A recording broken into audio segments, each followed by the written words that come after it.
Muhammad dan seluruh sahabatnya tertidur. Tidur nggak bangun-bangun Bu, sampai terbit matahari, lewat waktu subuhnya. Kemudian bangun Rasulullah SAW, kemudian memerintahkan kepada Bilal bin Rabah untuk azan. Kemudian setelah azan, iqamah, kemudian melaksanakan sholat subuh saat itu juga. Ibu-ibu dimuliakan oleh Allah Subhanahu Wa Taala. Kalau ibu-ibu tidur, tiba-tiba bangun jam 11.59 siang, ya Bu ya, misalkan begadang nih, kerja, misalkan majikannya bawa tamu banyak, kemudian party gitu ya.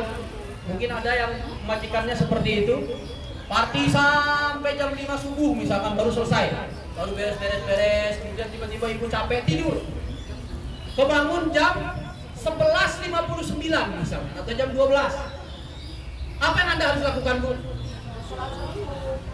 Mengqadha sholat subuh. Langsung kerjakan sholat subuhnya, tapi yang wajibnya saja 2 rakaat. Langsung laksanakan ketika bangun ibu sekalian.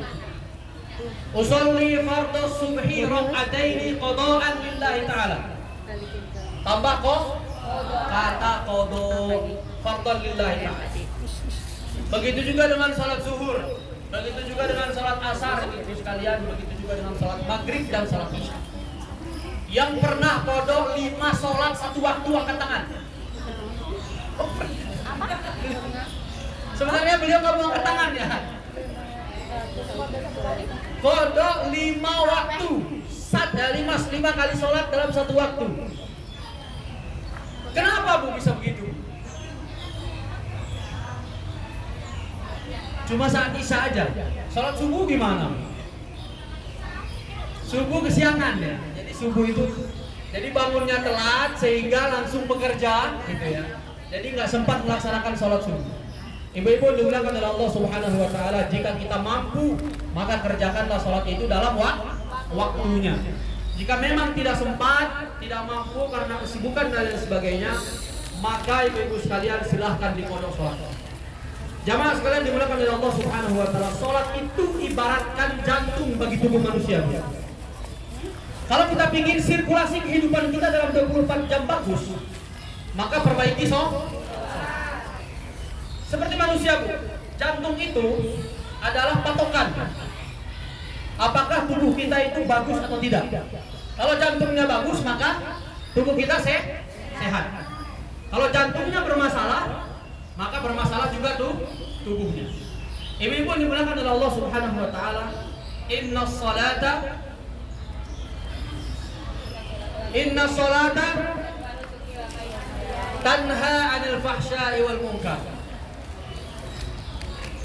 Sesungguhnya sholat itu mencegah dari perbuatan keji dan mungkar.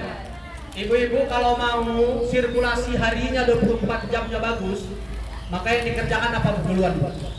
Yang diperhatikan duluan apa Bu? Sholatnya.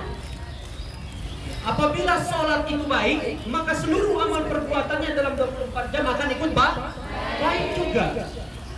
Ibu-ibu dimuliakan oleh Allah Subhanahu Wa Taala, maka kewajiban ini ketahuilah ibu. Coba ibu-ibu sebutkan amalan sunnah yang paling gede pahalanya apa? Sholawat. Amalan sunnah. Ada yang bilang sholawat, ada yang bilang sholat duha, ada lagi Bu. Apa Bu? Ketawa. Oh tilawah. Tilawah, sedekah misalnya. Ada lagi Bu. Senyum. Amalan sunnah yang pahalanya paling gede Bu. Qobliyah subuh. Qobliyah subuh misalkan. Semuanya gede Bu. Ibu-ibu sekalian, sebanyak-banyaknya ibadah sunnah yang Anda kerjakan tidak akan pernah sebanding dengan ibadah wajib. Segede-gedenya pahala ibadah sunnah ibu-ibu sekalian tidak akan pernah sebanding dengan ibadah sholat wajib. Tidak akan pernah sebanding dengan ibadah wajib. Sebanyak-banyaknya Anda puasa sunnah tidak akan pernah sebanding dengan puasa wajib Ramadan. Sebanyak-banyaknya Anda sholat sunnah tidak akan pernah sebanding dengan sholat 5 waktu. Bisa dipahami Bu? Sebanyak-banyaknya Anda sedekah tidak akan pernah bisa menyamai zakat. Jelas Bu? Sebanyak-banyaknya Anda umrah tidak akan pernah sebanding dengan haji. Ibu-ibu dimuliakan oleh Allah Subhanahu wa taala. Sehingga jangan sampai kita berpikir kebalik. Semangat ibadah sunnah tapi wajibnya dilalaikan. Bukan berarti nggak usah ibadah sunnah, enggak juga. Anda harus tetap melakukan ibadah-ibadah yang sunnah, tapi harus memperbaiki ibadah wajib. Karena wajib itu tidak akan pernah bisa tertandingi oleh ibadah sunnah. Maka ibu-ibu dimuliakan oleh Allah Subhanahu wa taala, yang pertama kita contoh dari Rasulullah adalah mempertahankan ibadah wajib kita agar tidak bolong, agar tidak terlalaikan, agar tidak terlupakan. Kemudian ibu sekalian dimuliakan oleh Allah Subhanahu wa taala, barulah kita mengerjakan yang sunnah, yang hukumnya tidak wajib. Jamaah sekalian dimuliakan oleh Allah Subhanahu wa taala, setiap ibadah wajib ada ibadah sunnahnya. Salat wajib ada ibadah sunnahnya enggak, Bu? Ada. Salat wajib 5 waktu ada ibadah sunnahnya. Dari salat sunnah wudu, salat sunnah tahiyatul masjid, salat sunnah duha, salat sunnah qabliyah, ba'diyah, salat sunnah witir, salat sunnah tahajud, salat sunnah apa lagi, Bu? Ayo. Salat sunnah hajat, salat sunnah apa lagi? Salat sunnah taubat, salat sunnah apa lagi, Bu? Hah? Tarawih. Itu sudah. Tahajud, tarawih sama ya, witir. Kemudian salat sunnah apa lagi, Bu? Ada satu yang ibu lupa. Ada satu yang Anda lupa. Salat duha. Salat taubat sudah disebut, salat duha sudah disebut. Salat ketika Anda harus memilih jodoh. Istihara. Salat istikharah itu adalah salat sunnah. Kalau disebut jodoh baru ingat, Bu ya. Luar biasa. Yang belum berjodoh angkat tangan. Jangan malu-malu, Bu. Yang single angkat tangan. Jangan malu-malu.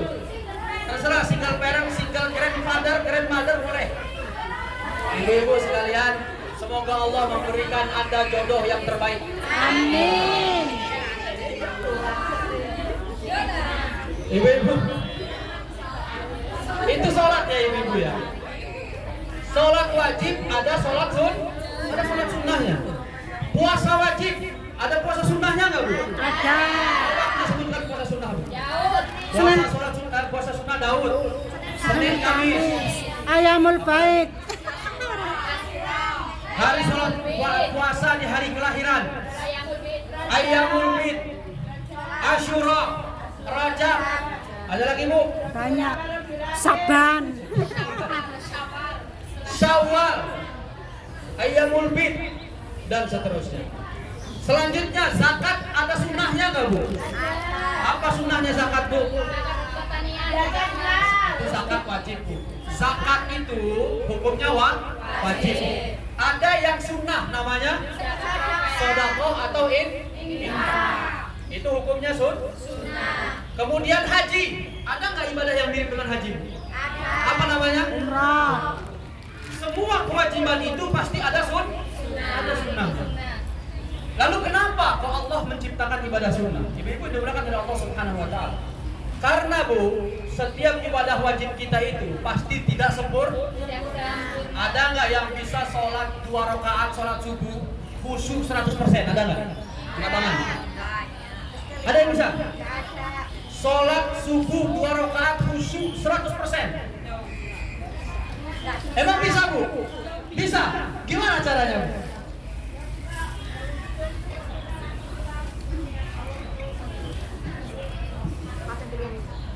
Oke. Berarti nggak ada pikiran, gangguan gitu nggak ada, Bu ya? Oh, belum start kerja katanya. Ibu-ibu dimuliakan oleh Allah Subhanahu wa taala. Ketahuilah, tidak ada orang yang bisa sholat 100% khusyuk murni, nggak ada. Contoh, dulu di zaman Rasulullah ada seorang sahabat namanya Ali bin Abi Thalib. Ali bin Abi Thalib ditantang sama Rasulullah, Bu. Wahai Ali, coba kamu sholat 2 rakaat khusyuk 100% tanpa gangguan, kamu akan saya kasih hadiah Surban, kata Rasulullah. Bu, Imam Ali bin Abi Thalib tahu nggak? Bukan yang itu ya, itu bukan Ali bin Abi Thalib. Bu, Tahu ceritanya. sahabat Ali bin Abi Thalib tahu nggak siapa? Beliau khalifah keberapa, Bu? Khalifah keempat setelah Utsman bin Affan. Yang kedua siapa, Bu? Umar bin. Yang pertama siapa?